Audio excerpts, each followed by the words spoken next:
दोस्तों नमस्कार। बिहार पीसीएस की क्विक रिवीजन सीरीज में आपका स्वागत है। मैं हूं केदारनाथ मिश्रा और आप देख रहे हैं एग्जाम कांकर्स चैनल। दोस्तों आज है 3 दिसंबर और बिहार पीसीएस की जो परीक्षा है वह 13 दिसंबर को निर्धारित है। तो बहुत होगा तो आप 10 दिसंबर तक पढ़ाई करेंगे। उसके बाद 1-2 दिन आपको मनन चिंतन के लिए समय है और एक आध दिन तो यात्रा में जाएगा। तो आज से हम लोग बिहार पीसीएस के लिए विविध प्रश्नों की एक सीरीज शुरू कर रहे हैं और यह 4 से 5 वीडियो हम विविध की एक सीरीज लाएंगे जिसमें संपूर्ण बिहार के जो इम्पोर्टेंट प्रश्न है बिहार स्पेशल के उन प्रश्नों को हम कम से कम समय में सॉल्व कराएंगे। और जहां तक रही बात बिहार के करंट अफेयर्स की, तो कल तक हमारा करंट अफेयर्स का मैटर जो बिहार का है वह कल तक आ जाएगा और हमने करंट अफेयर्स को इस तरह से तैयार करने का प्रयास किया है ताकि आपको वहां से सीधे परीक्षा में प्रश्न मिल जाए। ठीक है, तो उसकी चिंता न करिए। करंट अफेयर्स इतना इजी रहेगा कि आप जो है चलते फिरते उसको कभी भी देख के तैयार कर सकते हैं। ठीक है ना। तो अभी हम लोग बिहार विविध के प्रश्नों को देख लेते हैं। कम से कम समय में ज्यादा से ज्यादा प्रश्नों को देखेंगे। क्विक रिवीजन सीरीज है ही ये, तो कम समय खर्च करेंगे, सीधे प्रश्नों पे आते हैं। ठीक है ना। तो आज का जो पहला प्रश्न है वह है बिहार में दियारा भूमि कहा जाता है। तो बिहार में दियारा भूमि किसे कहा जाता है यह देख लेते हैं। तो देखिए गंगा से पूरब ऊंचा टीला वाला जो क्षेत्र है वह बिहार में दियारा भूमि कहा जाता है। यह इंपॉर्टेंट है। ठीक है ना। बिहार में दियारा भूमि किसे कहा जाता है? तो गंगा से पूरब जो ऊंचा टीला क्षेत्र है उसे बिहार में दियारा भूमि के नाम से जाना जाता है। तो इंपॉर्टेंट है, इसे याद रखिएगा कि दियारा भूमि बिहार में क्या है। ठीक है। नेक्स्ट देखते हैं बिहार का जो सर्वोच्च श्रृंग है वो क्या है। तो बिहार का जो सर्वोच्च चोटी है, श्रृंग को चोटी कहते हैं, तो सर्वोच्च चोटी बिहार की कौन सी है? तो वह है सोमेश्वर श्रेणी।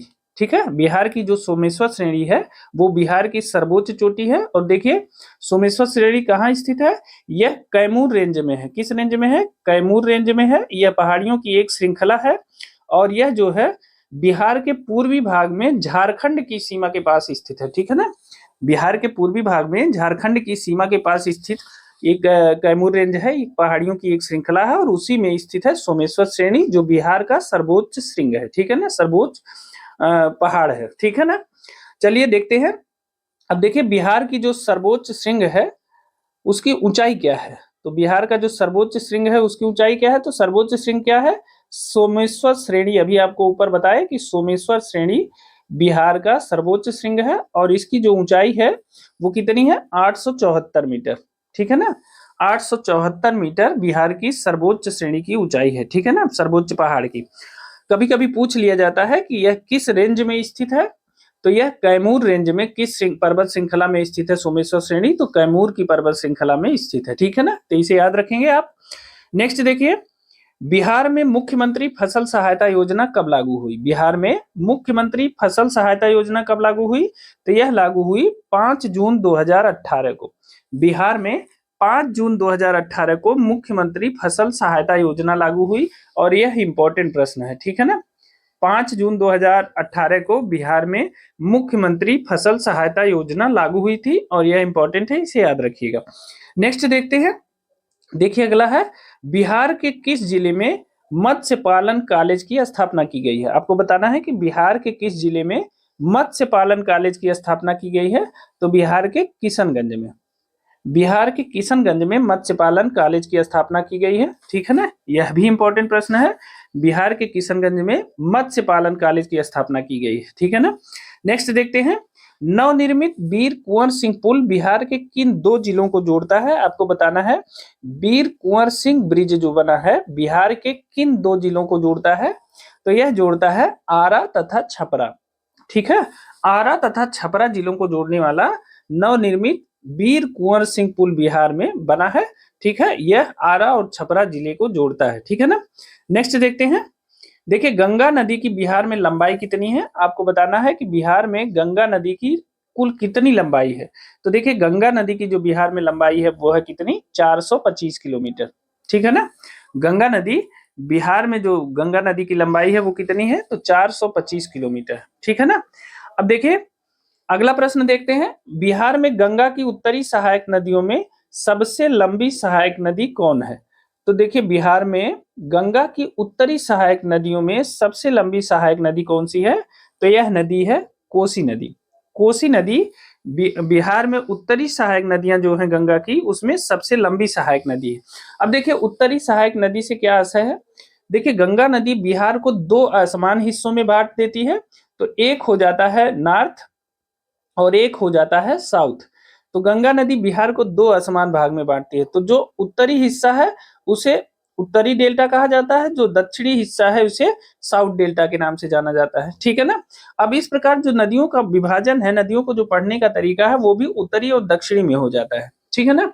अब देखिए उत्तरी बिहार की जो नदियां हैं वो मुख्य नदियां कौन सी हैं, वो है बूढ़ी गंडक। कौन सी है, बूढ़ी गंडक नदी है। महानंदा नदी है, महानंदा भी उत्तरी बिहार में बहती है। कोसी नदी है, कोसी भी उत्तरी बिहार की मुख्य नदी है। और घाघरा नदी है, घाघरा नदी भी उत्तरी बिहार की मुख्य नदी है। साथ ही बागमती नदी भी उत्तरी बिहार की प्रमुख नदी है। अब देखिए बूढ़ी गंडक, महानंदा, कोसी और घाघरा, ये जो नदियां हैं ये डायरेक्ट गंगा में मिल जाती हैं। कहाँ मिलती हैं, ये गंगा में मिलती हैं। लेकिन बागमती नदी कोसी में मिलती है और कोसी के माध्यम से यह फिर बाद में गंगा में मिल जाती है। ठीक है। तो उत्तरी बिहार की नदियां बूढ़ी गंडक, महानंदा, कोसी, घाघरा और बागमती, ये प्रमुख नदियां हैं। अब देखिए जो दक्षिणी बिहार की नदियां वो है कौन सी हैं, वो है देखिए किऊल। किऊल दक्षिणी बिहार की नदी है। साथ ही सोन नदी दक्षिणी बिहार की नदी है।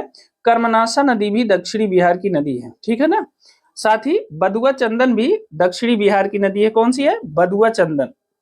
बदुआ चंदन भी दक्षिणी बिहार की नदी है। और ये सभी नदियां किस में मिलती हैं, गंगा में मिल जाती हैं। ये सभी नदियां किस में मिल जाती हैं, गंगा में। किऊल, सोन, कर्मनाशा और बदुआ चंदन, ये सब दक्षिणी बिहार की नदियां हैं और ये गंगा में मिल जाती हैं। अब आप पूरी बात समझ गए होंगे। तो देखिए बिहार में जो गंगा नदी है उस उत्तरी सहायक नदियों में जो सबसे लंबी नदी है वो है कोसी नदी। ठीक है ना। अब चलिए नेक्स्ट देखते हैं। पुनपुन नदी बिहार के किस स्थान पर गंगा में मिलती है। आपको बताना है कि पुनपुन नदी बिहार के किस स्थान पर गंगा में मिलती है। तो यह मिलती है फतुहा में। बिहार के फतुहा में पुनपुन नदी गंगा नदी से मिल जाती है। अब देखिए पुनपुन नदी निकलती कहाँ से है, तो पुनपुन नदी निकलती है हजारीबाग में। कहाँ, हजारीबाग में। हजारीबाग झारखंड में छोटा नागपुर पठार से निकलती है। कहाँ से, छोटा नागपुर पठार से निकलती है। ठीक है। तो पुनपुन नदी बिहार में हजारीबाग से छोटा नागपुर पठार से निकलती है। यह इंपॉर्टेंट है और यह फतुहा में आकर के गंगा नदी पर मिल जाती है। यह प्रश्न बहुत इंपॉर्टेंट है, ध्यान रखिएगा। ठीक है ना। चलिए दोस्तों अगला प्रश्न देखते हैं। देखिए भारत छोड़ो आंदोलन के क्रम में पटना सचिवालय गोलीकांड कब हुआ था। तो देखिए पटना सचिवालय गोलीकांड जो हुआ था वो हुआ था 11 अगस्त 1942 को। ठीक है। जब 8 अगस्त को भारत छोड़ो आंदोलन की घोषणा हो गई तो 9 अगस्त को सभी प्रमुख कांग्रेस नेताओं को गिरफ्तार कर लिया गया। कमोबेश बिहार के भी सभी प्रमुख कांग्रेसी नेताओं को गिरफ्तार कर लिया गया। ऐसे में पटना कॉलेज के जो छात्र थे उन्होंने एक समूह के रूप में पटना सचिवालय पर कांग्रेस का तिरंगा, कांग्रेस का झंडा फहराना चाहा। उस दौरान जो वहां के डीएम थे, उन डीएम का नाम था डब्ल्यू.जी. आर्चर। कौन थे, डब्ल्यू.जी. आर्चर थे। ये जिला मजिस्ट्रेट थे पटना के और इन्होंने गोली चलाने का आदेश दे दिया। निहत्थे छात्र थे, उन्होंने कोई ऐसा विरोध नहीं किया, कोई आग नहीं लगाई, कुछ नहीं किया था। लेकिन इन निहत्थे छात्रों पे डब्ल्यू.जी. आर्चर ने गोली चलाने का आदेश दे दिया और फलस्वरूप 7 छात्र शहीद हो गए। कितने छात्र, 7 छात्र शहीद हो गए। ठीक है ना। 7 छात्र पटना सचिवालय गोलीकांड में शहीद हो गए थे। और देखिए इन छात्रों के जो नाम है वो हम आपको एक बार बता देते हैं। उमाकांत प्रसाद सिन्हा थे, रामानंद सिंह थे, सतीश प्रसाद झा थे, जगपति कुमार जी थे, देवी पाड़ा चौधरी थे, राजेंद्र सिंह जी थे और राम गोविंद सिंह जी। ये 7 छात्र पटना सचिवालय गोलीकांड में शहीद हुए थे। ठीक है ना। तो देखिए 11 अगस्त 1942 को भारत छोड़ो आंदोलन के क्रम में पटना सचिवालय गोलीकांड हुआ था। इस प्रश्न को याद रखिएगा, बहुत इंपॉर्टेंट है और यह पूछा जाएगा। ठीक है ना। यह तिथि भी पूछी जाएगी 11 अगस्त 1942 को। ठीक है। तो मोस्ट इंपॉर्टेंट प्रश्न है।